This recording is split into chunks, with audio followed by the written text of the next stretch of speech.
Hello everyone, welcome all of you to my YouTube channel Mayank REC Banda. आज के इस video में आपको बताऊंगा कि आपको किस प्रकार से किसी यूनिट को कवर करना है शॉर्ट फॉर्म में, उसका शॉर्ट नोट्स कैसे बनाना है, वो अट्रैक्टिव भी लगे, पढ़ने का मन भी करे, और वो जो इम्पोर्टेंट्स चीज़ें हैं, जो इम्पोर्टेंट टर्मिनोलॉजी है, उसको हम राइट कर लें और वो हमें, अगर हम वो एग्ज़ाम में लिख दें तो हमें अच्छे नंबर मिलेंगे। मीन्स हम इमर्जिंग टेक्नोलॉजी को KMC 101 को हम देखने जा रहे हैं कि हमें किस प्रकार से करना है। ठीक है, तो यूनिट 3 ब्लॉकचेन है इमर्जिंग टेक्नोलॉजी में। तो इमर्जिंग टेक्नोलॉजी में सबसे पहले ब्लॉकचेन पूछेगा, व्हाट इज़ ब्लॉकचेन। तो आपको लिख देना है, a blockchain is peer to peer distributed ledger technology which is an immutable decentralised encrypted distributed ledger technology. मतलब ये एक लेज़र टेक्नोलॉजी है जो कि ये है, क्या क्या है, distributed ledger technology, immutable decentralise encrypted distributed. ये कीवर्ड्स हैं। अगर आपने ये लिख दिया तो जो एग्जामिनर है वो समझ जाएगा कि नहीं, इसे कुछ मालूम है। अगर आप सोचेंगे ब्लॉकचेन तो सबको मालूम है यार, कुछ भी लिख देंगे, तो ऐसा चलने वाला नहीं है। और आपको यहाँ पे लिख देना है ब्लॉक प्लस चेन। ब्लॉक क्या है, इंडिविजुअल रिकॉर्ड, चेन क्या है, लिंकिंग लिस्ट, यानी ब्लॉक्स को लिंक करना, उसके बाद बनता है ब्लॉकचेन। ब्लॉकचेन का मतलब है records transaction of crypto currency. Crypto currency का ट्रांजैक्शन रिकॉर्ड जो भी है उसे हम ब्लॉकचेन बोलेंगे। जैसे कि कोई मुनीम होता है तो वो पूरे रिकॉर्ड रखता है कि किसका कितना खाता है, किसका कितना लेना है, किसका कितना देना है। तो उसी तरह क्रिप्टो करेंसी का लेना देना ब्लॉकचेन में फीड होता है। और ब्लॉकचेन एक क्या है, peer to peer distributed ledger technology है। लेज़र का मतलब होता है कोई एक ग्राफ बना लिया, लाइन खींच लिया, उसमें क्रेडिट डेबिट जो भी है अपना लिख लिया, तो वो चीज़ ये इसमें ऑनलाइन हो रहा है। अब हम आते हैं इसमें। अब इसमें जैसे मैंने अट्रैक्टिव करने के लिए थोड़ा यहाँ पे क्लाउड्स बना रखे हैं कि ट्रांजैक्शन है। ट्रांजैक्शन क्या है, verified by multiple computer on miners या इंटरनेट। यानी जो इसके ब्लॉकचेन के ट्रांजैक्शन होते हैं वो कई माइनर्स द्वारा इंटरनेट में, माइनर अब माइनर वर्ड आएगा आगे कि माइनर किसे कहते हैं। ठीक है, तो माइनर्स द्वारा ये क्या होता है, वेरीफाइड होता है ट्रांजैक्शन। फिर हम आ जाते हैं बेनिफिट ऑफ ब्लॉकचेन में। तो देखिए आपको इस प्रकार से ये बॉक्स बनाते हुए, आपको रेल बनाते हुए यहाँ पे, मतलब आपको कीवर्ड्स याद रखने हैं, बाकी तो आप सेंटेंस तो बना लेंगे ना। अगर आपको कीवर्ड ही नहीं मालूम, आप सेंटेंस बनाने चले हैं, तो उसे एग्जामिनर को क्या लगेगा कि यार ये तो पक्का जो है ये ऐसे ही लिख रहा है।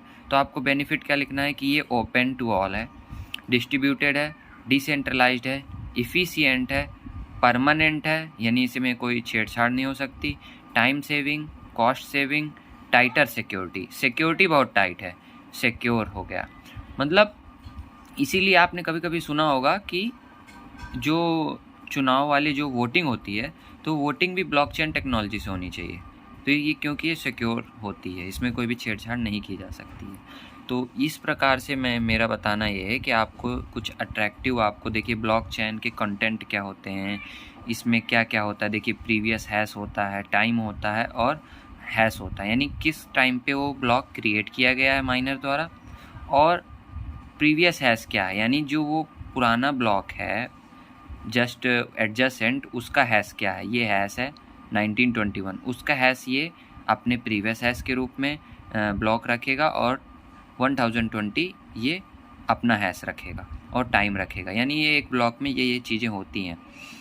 अब इसमें इंडेक्स, डाटा और नन्स होते हैं।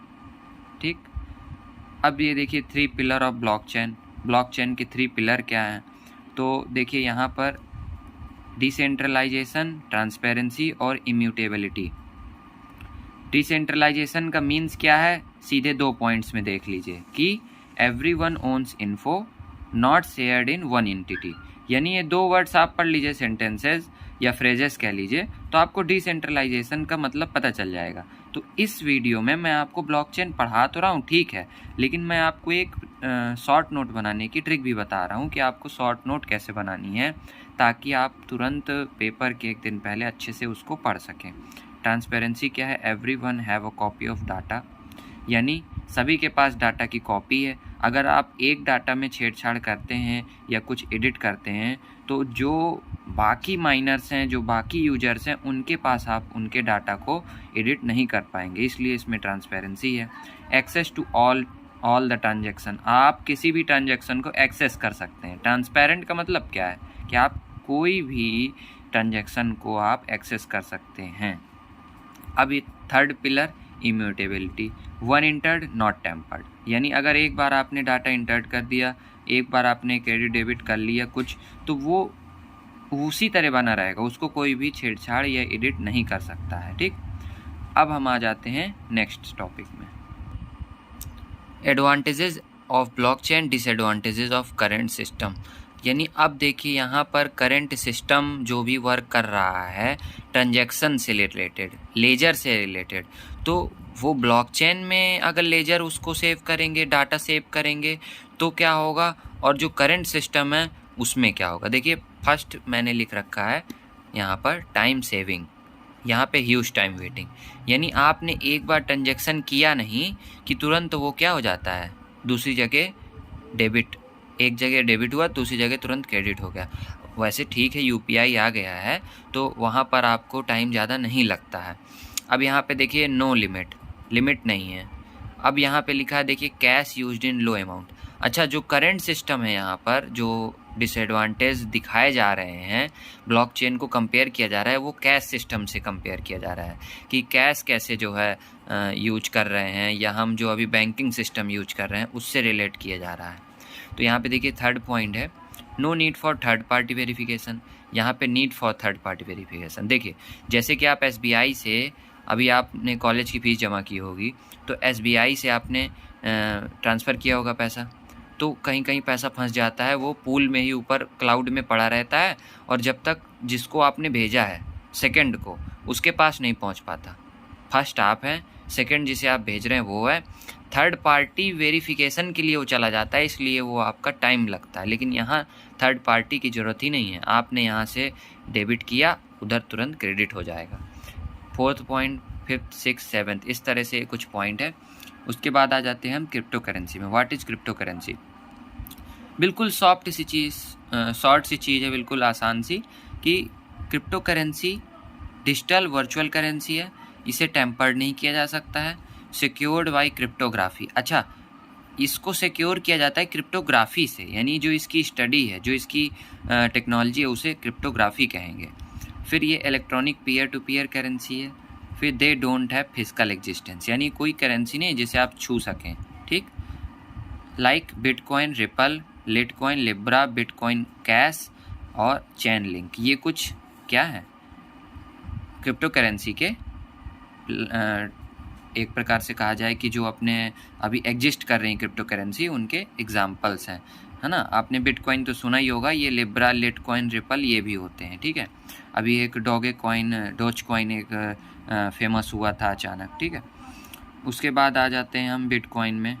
तो ये क्रिप्टो करेंसी हो गई। अब हम बिटकॉइन, यानी अच्छा, अब किसी को सोचेंगे क्रिप्टो करेंसी और बिटकॉइन सेम है, ऐसा नहीं है। क्रिप्टो करेंसी एक ग्रुप ऑफ एक कॉमन वर्ड है जो सबके लिए लागू होगा। बिटकॉइन के लिए भी, रिपल भी एक क्रिप्टो करेंसी है, लिटकॉइन भी क्रिप्टो करेंसी है, लेकिन ये अदर नाम से क्रिप्टो करेंसी है, जो अलग अलग लोगों ने, डेवलपर्स ने क्या किया है, बनाया है। तो यहाँ पे बिटकॉइन जिसने माइन किया है, जिसने बनाया है, तो ये एक स्पेसिफिक है। तो बिटकॉइन के बारे में हम देखेंगे कि 2009 में संतोषी नाकामोतो द्वारा ये इन्वेंट की गई थी। ये डिसेंट्रलाइज्ड है, पीयर टू पीयर है, परमिशन लेस है, ग्रोइंग ब्लॉकचेन है, used for merchandise, international payment are easy, people buy this just for investment के लिए इसे बाई कर सकते हैं, hoping that they will go up in value, इसलिए कि वो वैल्यू में आगे जाएगी, बस इसलिए। Okay, thank you for watching this video. आपको इस वीडियो को देखकर अच्छे से पता चल गया होगा कि किस प्रकार से हमें नोट्स बनानी चाहिए, ताकि हम बड़े से बड़े चीज़ को आसानी से तुरंत कम वर्ड्स में, उसके कीवर्ड्स में नोट कर सकें। Okay, thank you.